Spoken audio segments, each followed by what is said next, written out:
When it comes to gospel music and powerful voices, few can compare to Andria Johnson. A powerhouse singer, preacher, and winner of Sunday Best, she has never been afraid to challenge the status quo. Known for her raw honesty and unapologetic faith, she has often spoken out against traditions and teachings that, in her view, misrepresent the heart of God.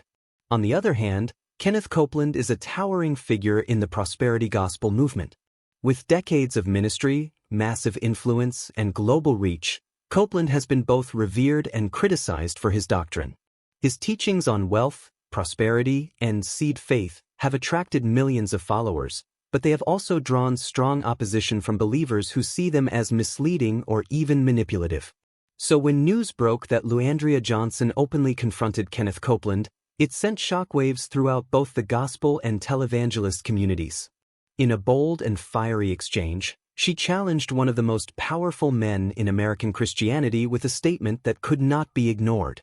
This confrontation didn't happen in silence. It was public, raw, and emotional. For many watching, it felt like a battle between two very different approaches to faith. On one side stood Copeland, representing prosperity teaching and decades of polished sermons. On the other side stood Andria, unpolished but authentic, speaking directly from her lived experience of struggle, faith, and redemption. Her words pierced the air like a lightning strike. People gasped. Some cheered. Others were stunned into silence. But one thing was certain, Andria Johnson was not backing down. She went on to explain that the gospel of Christ is not about private jets, mansions, or luxury lifestyles, but about compassion, sacrifice, and serving others. She highlighted how too many people had been misled into giving beyond their means, believing they were buying blessings from God, while struggling pastors and leaders lived in extreme wealth.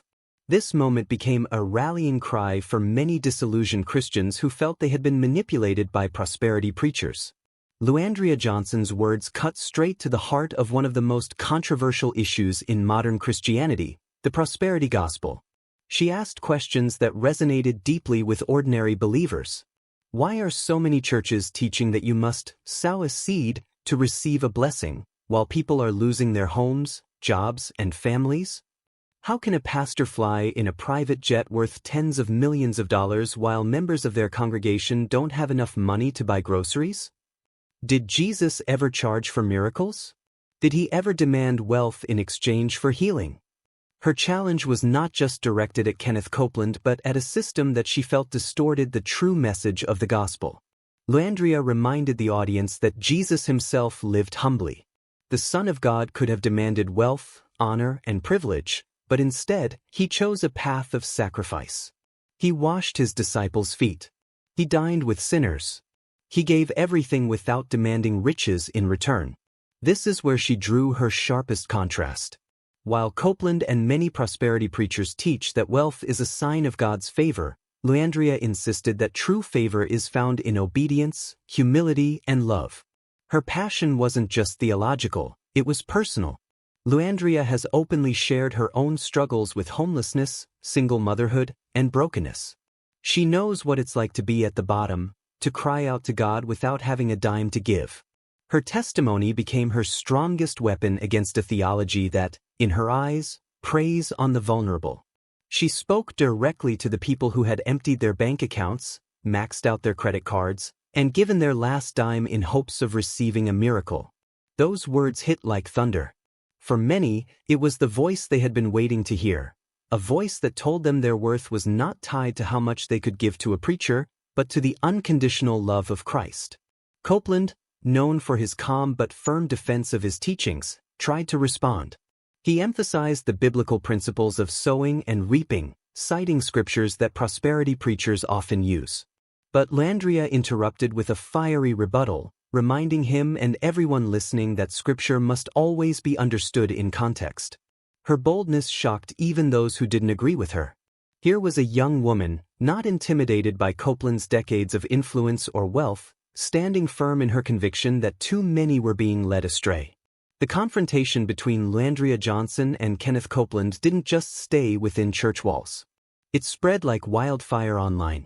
Clips of the moment were shared across social media, sparking heated debates among believers and skeptics alike.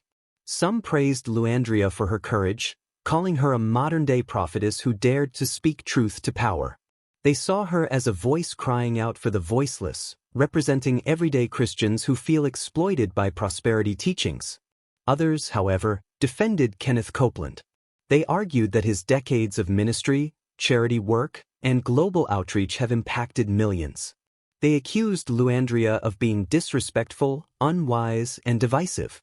But regardless of which side people were on, one thing was clear: the conversation about prosperity gospel had been reignited in a major way. Andria's words forced many to examine their own beliefs. Were they following Christ for who he is, or for what he could give them materially? Were they giving to God out of love, or because they were promised a hundredfold return? The confrontation also highlighted a generational shift within the church. Younger believers, like Andria, are increasingly vocal about rejecting what they see as outdated or manipulative systems. They crave authenticity, transparency, and a gospel that addresses real struggles rather than promising quick financial miracles.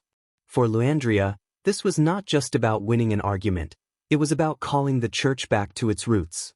A gospel of hope for the poor. A gospel of healing for the broken.